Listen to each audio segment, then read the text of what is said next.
Bidar news ರೌಂಡಪ್ಗೆ ಸ್ವಾಗತ. ನಾನು ರಾಣಿಕೋಟೆ. ಬನ್ನಿ ಕ್ವಿಕ್ ಆಗಿ ನೋಡೋಣ ಬೀದರ್ ಜಿಲ್ಲೆಯ ಇಂದಿನ ಪ್ರಮುಖ ಸುದ್ದಿಗಳನ್ನು. ಬೀದರ್ ಜಿಲ್ಲೆಯ ಹುಮ್ನಾಬಾದ್ ತಾಲೂಕಿನ ಶಕ್ಕರ್ಗಂಜ್ ವಾಡಿಯ ಏಪ್ರಿಲ್ 23ರಂದು ರಾತ್ರಿ 11:30 ಸುಮಾರಿಗೆ ಶಕ್ಕರ್ಗಂಜ್ ವಾಡಿಯ 36 ವರ್ಷದ ಕೃಷಿಕ ಸಿದ್ದರೂಢ ಬಾವಿಗೆ ಎಂಬ ವ್ಯಕ್ತಿಯನ್ನ ಆತನ ಟೀ ಅಂಗಡಿ ಮುಂದೆ ಕತ್ತು ಸುಳಿ ಬರ್ಬರವಾಗಿ ಕೊಲೆ ಮಾಡಿದ ಕಿರಾತಕರು ಅಲ್ಲಿಂದ ಎಸ್ಕೇಪ್ ಆಗಿದ್ರು.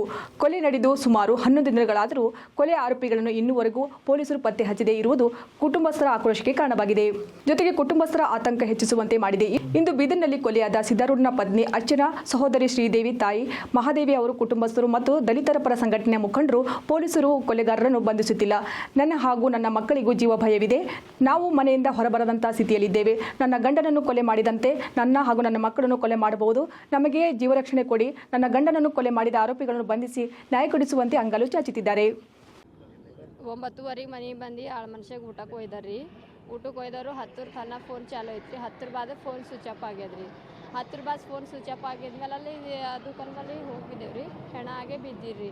ಯಾಕೆ ಮಾಡಿದ್ರು ಯಾಕಿಲ್ಲ ಅಂತ ನಮಗಂತೂ ಗೊತ್ತಿಲ್ಲ ರೀ. ಶ್ರೀಮಂತರಿಗೊಂದು ಬಡವರಿಗೊಂದು ನ್ಯಾಯ ಇರ್ತದೆ. ನ್ಯಾಯ ಅಂದ್ರೆ ಎಲ್ಲರಿಗೂ ಒಂದೇ ಇರಬೇಕಿಲ್ಲ ರೀ.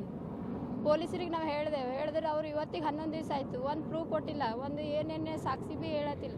ಯಾಕೆ ರೀ ಸರ್, ನಮ್ಗೆ 11 ದಿವಸ ಆಯಿತು ನ್ಯಾಯ ಕೊಡ್ತೇ ಅಂದಿರಿಲ್ಲ ರೀ. ಅದು ನ್ಯಾಯನೇ ಕೊಟ್ಟಿಲ್ಲ ರೀ ನಮಗೆ. ನ್ಯಾಯ ಅಂದ್ರೆ ಎಲ್ಲರಿಗೂ ಒಂದೇ ಇರಬೇಕಿಲ್ಲ ರೀ. ಬುಧವಾರದಿಂದ ಸಂಜೆಗೆ ಆಗ್ಯದ್ರಿ. 10 ಹಿಡಿದು 11 ತನಕ ಮಾಡ್ಯಾರ್ರಿ. ಯಾರು ಮಾಡ್ಯಾರ ಯಾಕೆ ಮಾಡ್ಯಾರ ಅಂತ ನಮ್ಗಂತೂ ಗೊತ್ತಿಲ್ಲ. ಬಟ್ ನ್ಯಾಯ ಬೇಕು ನಮಗೆ. ಅವ್ರಂತೂ ಹೋದಾರಂತೂ ವಾಪಸ್ ಬರಲ್ಲ. ಅದ್ರ ಯಾಕೆ ಕೊಡಿದ್ರು ಯಾಕಿಲ್ಲ ಅಂತ ಗೊತ್ತಾಗಬೇಕಲ್ಲ. ನಮ್ಮ ಮನೆಗೆ ಭೀ ನನಗೆ ಇನ್ನೂ 2 ಜನ ಹುಡುಗರವ. ಇವಾಗ 2 ವರ್ಷದ ಹುಡುಗನ ಇವ. ಅವ್ರು ನಮಗೆ ಭೀ ಏನು ಭೀ ಮಾಡ್ಬೋದಲ್ಲ. ಕೊಲೆ ಮಾಡಿ ಕುತ್ಗಿ ಕೊಯ್ದು ಇಟ್ಟಾರ್ರಿ ಬಾಜಿಗೆ. ಯಾರು ಏನು ಅಂತ ಗೊತ್ತಿಲ್ಲ ರೀ ಸರ್. ಇಲ್ಲ ರೀ, ಯಾರ ಜೊತೆ ಭೀ ಜಗಳ ಅದು ಆಡಿಲ್ರಿ. ಜಗಳ ಅದು ಏನೂ ಆಡಿಲ್ಲ ಕಣ್ಣೆ. ನಮಗೂ ಅಂತೂ ಗೊತ್ತಿಲ್ಲ ಯಾಕೆ ಮಾಡಿದ್ರು ಯಾಕಂತ ನಮಗೂ ಗೊತ್ತಿಲ್ಲ. ಅನುಮಾನ ಇದ್ದವ್ರಿಗೆಲ್ಲ ಪೊಲೀಸರಿಗೆ ಹೇಳಿದೇವ್ರಿ. ಎಲ್ಲ ತನಿಖೆ ಮಾಡ್ಯಾರ್ರಿ. ಅದ್ರ ಹಿನ್ನವ್ರಿ ಮಾಡ್ಲತ್ತಿದ್ದೇವಮ್ಮ ಅಂತ ಹೇಳ್ತಾರ ಅಷ್ಟೇ. ಅದ್ರ ನ್ಯಾಯ ಕೊಡ್ಬೇಕಿಲ್ಲ. ಹೋದಾರಂತೂ ವಾಪಸ್ ಬರ್ಲಿ. ಇದ್ದವ್ರಿಗಾರ ನ್ಯಾಯ ಬೇಕಿಲ್ಲ. ಯಾಕೆ ಮಾಡಿದ್ರು ಯಾಕಿಲ್ಲ ಅಂತ ಹೇಳಿ. ನನಗೆ 2 ಹುಡುಗಿಯರ 1 ಹುಡುಗನ. ಇವ 2 ವರ್ಷ ಹುಡುಗನ. ಅವ್ರು ನಾಳಿನ ದಿನ ಅಂತ ಮನುಷ್ಯಗೆ ಇಟ್ಟಿಲ್ಲ ಅಂದ್ರೆ ನಮ್ಮ ಅಂಥವ್ರಿಗೆ ಏನು ಇಡ್ತಾರ್ರಿ ಅವ್ರು? ದೂರು ಕೊಟ್ರಿ ಬಗ್ಗೆ? ಹಾಂ, ದೂರು ಕೊಟ್ಟಿದ್ದೇವ್ರಿ. ಕೊಡ್ತೇವೆ ನ್ಯಾಯ ಅಂತ ಹೇಳ್ತಾರೆ ಪೊಲೀಸರು. ದೂರು ಏನಂತ ಕೊಟ್ರಿ? ಘಟನೆಗೆ ಸಂಬಂಧಪಟ್ಟ ಹಾಗೆ ಮೃತನ ತಾಯಿ ಮಾತನಾಡಿ, ತನ್ನೂರಿನಲ್ಲಿ ಟೀ ಅಂಗಡಿ ಹಾಗೂ ಜಮೀನಿನಲ್ಲಿ ಬೆಳೆದ ಬೆಳೆಯಿಂದಲೇ ಕುಟುಂಬ ನಿರ್ವಹಣೆ ಮಾಡ್ತಿದ್ದ.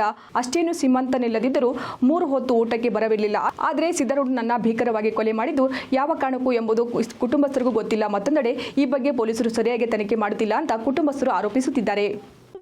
ಸರ್, ನಂಗೆ ತರ್ಕಿ ಉಕ್ಕಿದ ಗೊತ್ತಿ ಹಿಡಿದು ಆಗಲ್ದು. ನಮ್ಮ ನ್ಯಾಯ ಹುದಿಸ್ಕೊಟ್ರಿ ಸರ್. ನೀವು ಕೈ ಜೋಡಿಸಿ ಹೇಳ್ತೀವಿ. ಏನಾಗಿಲ್ರಿ ಸರ್, ಮನೆಗಿಂದ ಊಟ ಹೋಯ್ತೀನಿ ಅಂತ ಊಟ ತೊಗೊಂಡು ಹೋಗ್ಯಾರ. ಆಳು ಮನುಷ್ಯಂದು ಊಟ ಕೊಟ್ಟು ಬಂದಾರ. ಕೊಟ್ಟು ಮನೆಗೆ ಬಂದು ಮತ್ತೆ ಬರ್ತೀನಿ ಅಂತ ಊರಕ್ಕೆ ಹೋಗ್ಯಾರ. ಹೋದವ್ರು ಮತ್ತೆ ಬಂದಿಲ್ರಿ ಸರ್. ಇಲ್ರಿ ಸರ್, ಜಗಳ ಆಡಿಲ್ಲ, ಜೂಟಿ ಆಡಿಲ್ಲ, ಯಾರಿಗೆ ಏನು ಅಂದಿಲ್ಲ. ನನ್ನ ಮಗ ಮತ್ತು ಅವ ನೀವು ಊರಾಗ ಕೇಳ್ಬೋದು ಸರ್. ನಾವು ಬ್ಯಾಡಂಬಲ್ಲ. ಮತ್ತು ನಾವು ಮಾಡಿನ ಹೊಲ ಸೋಯ್ತು ನೋಡ್ರಿ ನೀವು. ಒಂದು ಹ್ಞೂ ರೀ, ಹೊಲದ ರೀ ಸರ್. ಏನು ರೀ ಸರ್ ಗೊತ್ತಾಗಲ್ರಿ ನಮಗೆ. ಹೊಲ ಮಾಡಿದ್ದೇವೆ ತಾಯಿ ಮಗ ಬೇಗ ಹೋಗಲ್ಲ. ಹೊಲ್ದಾಗ ದುಡಿತಿದ್ದೇವೆ. ನಮ್ಮ ಸಸಿ ಸಣ್ಣ ಮಕ್ಕಳವ ಅಂತ ಅವ್ರು ಅಲ್ಲಿ ಕಡೆ ಬರ್ತಿಲ್ಲ. ಮನುಷ್ಯಗೆ ಆಳು ಮನುಷ್ಯರಿಗೆ ಇಟ್ಕೊಂಡಿದ್ದೆವು. ಆಳು ಮನುಷ್ಯರ್ಲಿಂದ ನಾವು ದಂಧೆ ಮಾಡಿಸ್ಕೊತಿದ್ದೇವೆ. ನಾವು ಓಡಾಡಿ ಅನುಮಾನ ಯಾರ ಮೇಲೆ ರೀ ಸರ್? ನಮ್ಮ ಮಲ್ಲಪ್ಪನ ಮೇಲೆ ಬೇಗ ಹೋಗಲ್ಲ. ಒಂದು ಗಂಗಾದಾಗ ಉಂಡು ಒಂದು ಗಂಗಾ ನನ್ನ ಮಗನ ಬಲ್ಲಿ ಇರ್ತೀನಿ ನೋಡಿ ಸರ್. ಹಾಂ, ಇರ್ತೀನಿ ರೀ. ದುಕಾನ್ದಾಗ ಯಾವಾಗ ಹೋದಾಗ ಇರ್ತೀನಿ. ಆಯ್ತು, ಹಿಂಗೆ ಹೊಲ ಕಡೆ ಹೊಂಟ್ರೆ ಇದ್ರೆ ಬರ್ತೀನಿ. ಶಾಂತ ಮನೆ ಕಡೆಲ್ಲ ಬರ್ತೀನಿ. ಕೊಡ್ತಾರೆ ರೀ ಸರ್ ಹೊರಗ್ಯಾರ. ಅವ್ರು ನಾವು ಭೀ ಅಂತ ನಂಬಿಕೆನೇ ಆಗ್ಬೇಕು ರೀ. ಅವ್ರು ದೂರಿಂದ ಭೀ ಇಲ್ಲ. ನಾವು ಹೆಂಗೆ ಸೋಸ್ಯ ಕೊಡ್ರಿ ಸರ್? ಅಂದಿದ್ದೇವೆ ರೀ, ಹೇಳ್ಕೊಟ್ರೆ ಒಯ್ದಾರಿ ಸರ್. 1 ಗಂಟೆದೊಳಗೆ ಹೊರಗೆ ಬಿಟ್ರಿ ಸರ್. ಅವರ ತಾಲೂಕಿನ ಸಂತಪುರ ನಗರದ ಅನುಭವ ಮಂಟಪ ಗುರುಕುಲದಲ್ಲಿ ಶನಿವಾರ ಭಾರತೀಯ ರಾಷ್ಟ್ರೀಯ ಒಕ್ಕೂಟದಿಂದ SSLC ಪರೀಕ್ಷೆಯಲ್ಲಿ ಹೆಚ್ಚು ಅಂಕ ಗಳಿಸಿದ ತಾಲೂಕಿನ 5 ಜನ ಟಾಪರ್ ವಿದ್ಯಾರ್ಥಿಗಳಿಗೆ ಏರ್ಪಡಿಸಿದ ಅಭಿನಂದನಾ ಸಮಾರಂಭದಲ್ಲಿ ಮಾತನಾಡಿದ ಸರ್ಕಾರಿ PU ಕಾಲೇಜಿನ ಪ್ರಿನ್ಸಿಪಾಲ್ ಓಂ ಪ್ರಕಾಶ್ ದಡ್ಡೆ ಮಾತನಾಡಿ, ವಿದ್ಯಾರ್ಥಿಗಳು ಈ ದೇಶದ ಭವಿಷ್ಯದ ಪ್ರಜೆಗಳು. ಅವರಲ್ಲಿ ಏನ್ ಬೇಕಾದರೂ ಸಾಧಿಸಬಹುದಾದಂತಹ ಕೌಶಲ್ಯಗಳು ಅಡಗಿವೆ. ಅವುಗಳನ್ನು ಹೊರಗೆ ತರುವಂತಹ ಪ್ರಾಮಾಣಿಕ ಪ್ರಯತ್ನಗಳಾದಾಗ ಉತ್ತಮ ಪ್ರಜೆಗಳಾಗಿ ರೂಪುಗೊಳ್ಳುತ್ತಾರೆ. ಜ್ಞಾನಾರ್ಜನೆಯೊಂದಿಗೆ ವಿದ್ಯಾರ್ಥಿ ಜೀವನದಲ್ಲಿ ಪ್ರಮುಖ ಗುರಿಯಾಗಿರಬೇಕು. ಅಂದಾಗ ಮಾತ್ರ ಜೀವನದಲ್ಲಿ ಯಶಸ್ಸು ಸಾಧ್ಯ ಎನ್ನುತ್ತಾರೆ. ಜ್ಞಾನ ಭಾರತಿ ಪ್ರೌಢಶಾಲೆಯಲ್ಲಿ ವಿದ್ಯಾರ್ಥಿ ಆದರ್ಶ್ ವಿಠಲ್ ಪ್ರಥಮ ಸ್ಥಾನ, ಆದಿತ್ಯ ಅನುಭವ ಮಂಟಪ ಗುರುಕುಲ್ ವಿದ್ಯಾರ್ಥಿ ನಿವೇದಿತಾ ದ್ವಿತೀಯ ಸ್ಥಾನ, ಕಾರ್ತಿಕ್ ತೃತೀಯ ಸ್ಥಾನ, ಐಶ್ವರ್ಯ 4ನೇ ಸ್ಥಾನ ಅವರನ್ನು ಸತ್ಕರಿಸಿದರು. ಈ ವೇಳೆ ಸಂಸ್ಥೆಯ ಕಾರ್ಯದರ್ಶಿ ಗುರುನಾಥ್ ದೇಶ್ಮುಖ್ ಅವರು ಉಪಸ್ಥಿತರಿದ್ದರು. ಭಾರತ ರಾಷ್ಟ್ರೀಯ ವಿದ್ಯಾರ್ಥಿ ಒಕ್ಕೂಟ ಜಿಲ್ಲಾ ಉಪಾಧ್ಯಕ್ಷ ರತ್ನದೀಪ್ ಕಸ್ತೂರೆ ಮಾತನಾಡಿ, ವಿದ್ಯಾರ್ಥಿಗಳಲ್ಲಿ ಅಗಾಧವಾದ ಶಕ್ತಿ ಅಡಗಿದೆ. ಅದನ್ನು ಉಪಯೋಗಿಸುವಂಥ ಕಲೆಯನ್ನು ಅವರಿಗೆ ಕಲಿಸಬೇಕು. ವಿದ್ಯಾರ್ಥಿ ದಶೆಯಲ್ಲಿ ಏನು ಬೇಕಾದರೂ ಕಲಿತುಕೊಳ್ಳುವಂಥ ಸಾಮರ್ಥ್ಯ ಅವರು ಹೊಂದಿರುತ್ತಾರೆ. ಆದ್ದರಿಂದ ಗುರಿ ಸಾಧಿಸಲು ಪರಿಶ್ರಮ ಅಗತ್ಯವಿದೆ ಎಂದರು. ಶಾಲೆಯ ಮುಖ್ಯ ಗುರು ಶಿವಕುಮಾರ್ ಹಿರೇಮಠ್ ಅಧ್ಯಕ್ಷತೆ ವಹಿಸಿ ಮಾತನಾಡಿದರು.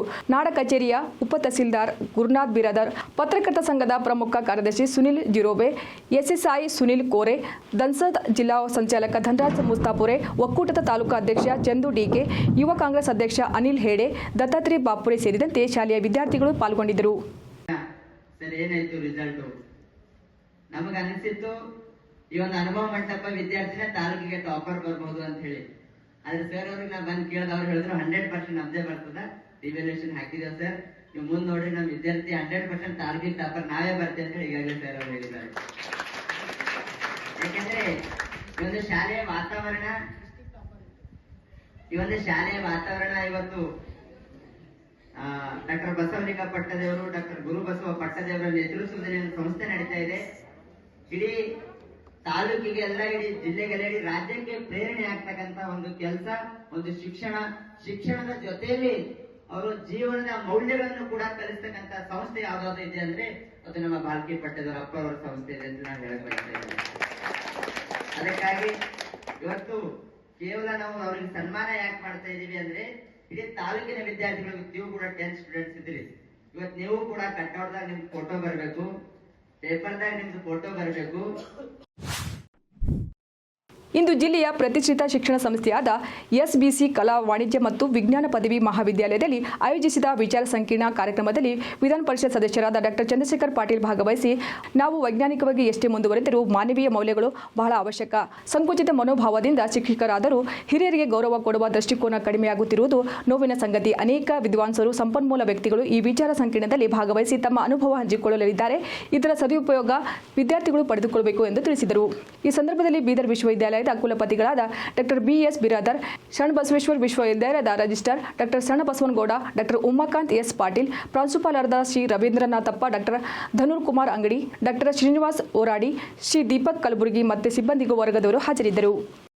ಇದು SB arts and commerce college and PUC ITI.